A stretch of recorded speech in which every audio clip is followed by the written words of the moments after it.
28 তাৰিখে সেবাৰ ৱেবছাইটত এনসাৰ কি প্ৰত্যেকটো প্ৰশ্নৰ উত্তৰ কি হোৱা উচিত তাকো আপোনালোকে চাব পাৰিব। অৰ্থাৎ ঘৰতে বহি মইনো কিমান নম্বৰ পালো OMR চিটখন হাতত উলিয়াই লওক, এনসাৰ কি লগত মিলাই চাওক। আৰু দৰাচলতে আমাৰ যিমানেই অসুবিধা নহওক কিয় নৱ প্ৰজন্মক এটা স্বচ্ছ পৰীক্ষা দিয়াটো আমাৰ সকলোৰে দায়িত্ব। বছৰত এটা দিনত 2 ঘণ্টা 3 ঘণ্টা সময় ইণ্টাৰনেট সেৱা বন্ধ থাকিও আমি যদি 11 লাখ পৰীক্ষাৰ্থীক আত্মবিশ্বাস দিব পাৰোঁ যে সমাজে আপোনালোকৰ কাৰণে চিন্তা কৰে, সমাজে এটা স্বচ্ছ পৰীক্ষাত বিশ্বাস কৰে, তাতকৈ আৰু ডাঙৰ কথা কি হ'ব পাৰে। মই স্বচ্ছতাৰ কথা কৈছিলোঁ, আজি মই স্বচ্ছতাক আৰু এখোপ আগুৱাই লৈ যাব খুজিছোঁ। তৃতীয় বৰ্গৰ এডিআৰই পৰীক্ষা সমাপ্ত হ'ল। এতিয়া মই এটা নতুন কথা ক'ব খুজিছোঁ। 27 তাৰিখে সেবাক আপোনালোকে আবেদন কৰিব পাৰিব মাত্ৰ 50 টকা দি, যে আপোনালোকে যিখন OMR চিট লিখিছিলে সেই OMR চিটৰ এটা ফটোকপি আপোনালোকক লাগে বুলি। অৰ্থাৎ আপোনালোকে লিখি থৈ অহা OMR চিটখন 27 তাৰিখৰ পৰা সেবাৰ কাৰ্যালয়ত আবেদন কৰি সেবাই তাৰ ধুনীয়া বিজ্ঞাপন দিব কেনেকৈ আবেদন কৰিব লাগে।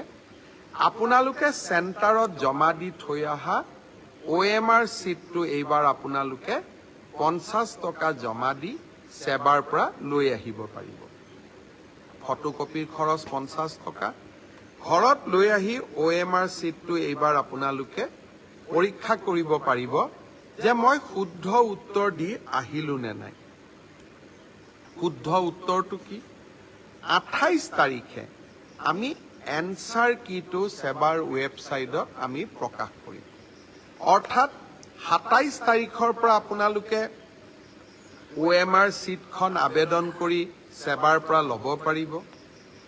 28 তাৰিখে সেবাৰ ৱেবছাইটত এনসাৰ কি প্ৰত্যেকটো প্ৰশ্নৰ উত্তৰ কি হোৱা উচিত তাকো আপোনালোকে চাব পাৰিব। অৰ্থাৎ ঘৰতে বহি মইনো কিমান নম্বৰ পালো OMR চিটখন হাতত উলিয়াই লওক, এনসাৰ কি লগত মিলাই চাওক, আৰু 100ৰ ভিতৰত 50ৰ ভিতৰত মই কিমান নম্বৰ পালো সেয়া ঘৰতে বহি মই হিচাপ উলিয়াই ল'ব পাৰিম। অৰ্থাৎ ৰিজাল্ট দিয়ালৈ অপেক্ষা কৰিবই নালাগে। ভাৰতৰ কোনো প্ৰদেশতে এনেকুৱা সিদ্ধান্ত আগত গ্ৰহণ কৰা হোৱা নাছিল। OMRৰ কপিও পাব আৰু এনসাৰ কিটো উপলব্ধ হ'ব। এতিয়া আৰু এটা আমি স্বচ্ছতাক আৰু এখোজ আগুৱাই লৈ যাব খুজিছোঁ। এনসাৰ কিটো আপোনালোকে চাই পেলাই মনত খুদুৱনি লাগিলে যে এইটো প্ৰশ্নৰ এইটোতো উত্তৰ নহয়, উত্তৰটো বেলেগহে হ'ব লাগিছিলে। 500 টকা দি আপোনালোকে সেবাক জনাব পাৰিব যে আপোনালোকে প্ৰস্তুত কৰা উত্তৰটো ভুল হৈছে। উত্তৰটো আচলতে পঞ্চপাণ্ডৱৰ তৃতীয়জন সন্তান ভীম নহয় অৰ্জুন।